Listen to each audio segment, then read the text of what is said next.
Hello and welcome to another Mindful Moment. I'm Justin Epstein, author of the top-selling book, Super You, and minister of the Unity Center of New York City. We are continuing today with a study of the spiritual classic, The Power of Now by Eckhart Tolle.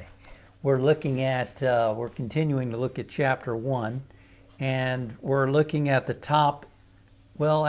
bottom of page 16, the beginning of the very last sentence. We were talking last time about observing the thoughts, being the witness of the thoughts. And so he continues here.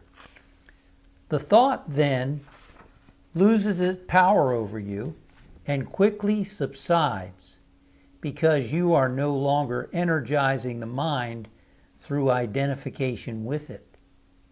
This is the beginning of the end of involuntary and compulsive thinking.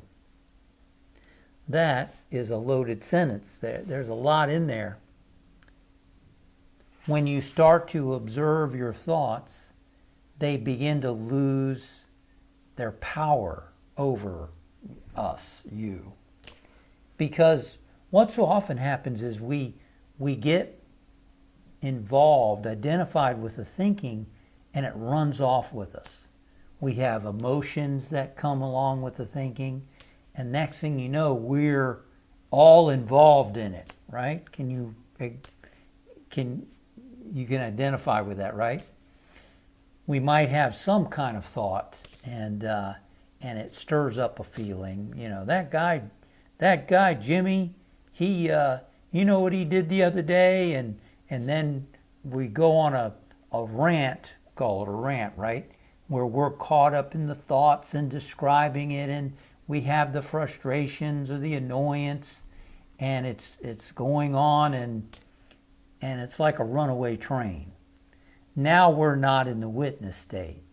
We're caught in this runaway train. But when we are able to stand back and to be able to witness, that doesn't have to happen. We don't have to just get triggered by something and then run off into it. I was in a golf tournament the other day, and we had a marshal. They're the guys that drive around the course to make sure people are not driving too close to the greens in their golf carts, and that the play is moving along and people are getting off on the right tees and all that stuff. Anyway, this guy came over to us and he said, you guys need to speed up. There's a entire hole in front of you open. You need to speed up. Well, the guy in my group, he told me this. He said, tell the other guys in your group that. I said, okay. So I told the other guys in the group, and this one guy was really upset.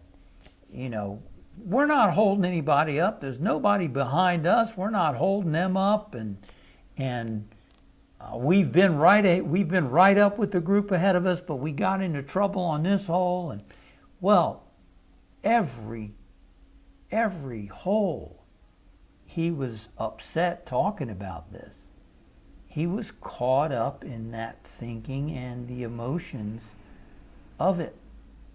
So he was totally identified in it. Instead of, when we are able to witness, then it loses its energy. Then we don't have to get caught up in it. Or if we do, we're aware of it. We're not totally in it. You know, it's amazing, but a lot of people don't even know that. They just think they're their thoughts. And they get caught in their thinking, and they're gone. So that's what we're talking about here. He says this is the beginning of the end of involuntary and compulsive thinking. I imagine that guy in the group, he just got ticked off and just had no control at that point, because every time I was near him, he was bringing it up. And I kept saying, you know, I don't think they care what we think. We just need to speed it up. Let's focus on playing faster and not talk about it, you know. And when you can observe it, then it subsides. And then you're no longer subject to compulsive thinking because you're aware of the thinking coming up, and then it loses its energy. It's only when you jump into it, when yeah, that's right, and you know what he said, and he shouldn't have said that, and it's not right. Now you're caught in it, you're energizing it. But if you stand out and you say, yeah, he shouldn't have said that, I don't agree with it, and then you just let that thought move through, and you let yourself feel the frustration or the anger, and it passes through. You're not caught in it, you're not feeding it. So I hope that makes sense.